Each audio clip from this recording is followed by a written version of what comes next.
इंग्लंडमधील कसोटी मालिकेची रोमांचक लढाईनंतर भारतीय क्रिकेट संघ आता एका नव्या एडव्हेंचरसाठी सज्ज होणार. शुभमन गिलच्या युवा नेतृत्वाखाली टीम इंडियाने इंग्लंडमध्ये 2-2 अशी बराबरी करत सिरीज ड्रॉ केली. सध्या खेळाडूंना थोडी विश्रांती देण्यात आली असली तरी पुढच्या काही महिन्यात क्रिकेटचा महासंग्राम परत आपल्याला पाहायला मिळणार. खास करून या वर्षाचे इंडियाचे काय टाइम टेबल आहे आणि येणाऱ्या काही महिन्यात आपल्याला क्रिकेटचा महासंग्राम कधी पाहायला मिळेल, चला पाहूया.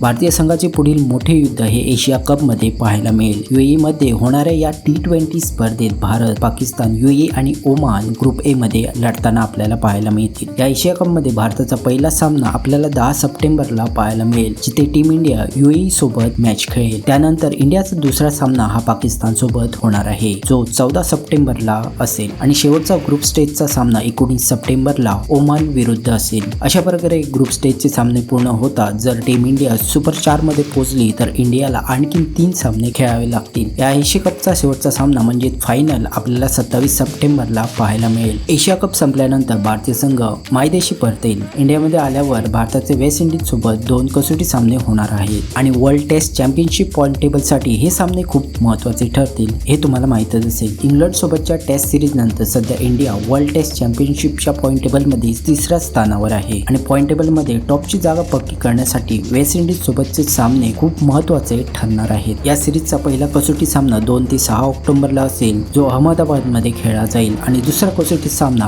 10 ते 14 ऑक्टोबरला असेल, जो दिल्लीमध्ये खेळला जाईल. वेस्ट इंडिज सोबतचे टेस्ट मॅच संपल्यानंतर लगेचच भारतीय संघ ऑस्ट्रेलिया रवाना होईल. या दौऱ्यात टीम इंडिया 3 ODI आणि 5 T20 सामने खेळेल. पहिले 3 एकदिवसीय सामने आपल्याला 19, 23 आणि 25 ऑक्टोबरला पाहायला मिळतील आणि T20 सामने आपल्याला ऑक्टोबरच्या शेवटच्या आठवड्यात आणि नोव्हेंबरच्या पहिल्या आठवड्यात पाहायला मिळतील. पूर्ण टाइम टेबल तुम्ही इथे पाहू शकता. हा दौरा खूप इंटरेस्टिंग होणार, कारण इथे आपल्याला विराट कोहली आणि रोहित शर्मा इंडियासाठी मैदानावर खेळताना दिसू शकतात. या दोघांनी टेस्ट आणि T20 मध्ये रिटायरमेंट घेतली, पण एकदिवसीय सामन्यात आपल्याला हे खेळताना दिसू शकतात आणि T20 सामन्यामध्ये आपल्याला सूर्यबाऊचा सुपला शॉट हा पाहायला मिळेलच. ऑस्ट्रेलिया दौऱ्यानंतर भारतीय संघ मायदेशी परतल्यावर वर्षाच्या शेवट दक्षिण आफ्रिकेविरुद्धच्या मालिकेसह करणार आहे. यामध्ये 2 कसोटी, 3 एकदिवसीय आणि 5 T20 सामने खेळणार आहे. पहिला कसोटी सामना 14 नोव्हेंबरला कोलकातामध्ये होईल आणि दुसरा कसोटी सामना 22 नोव्हेंबरला गुवाहाटीमध्ये होईल. तर एकदिवसीय सामने 30 नोव्हेंबर पासून सुरू होतील आणि T20 मालिका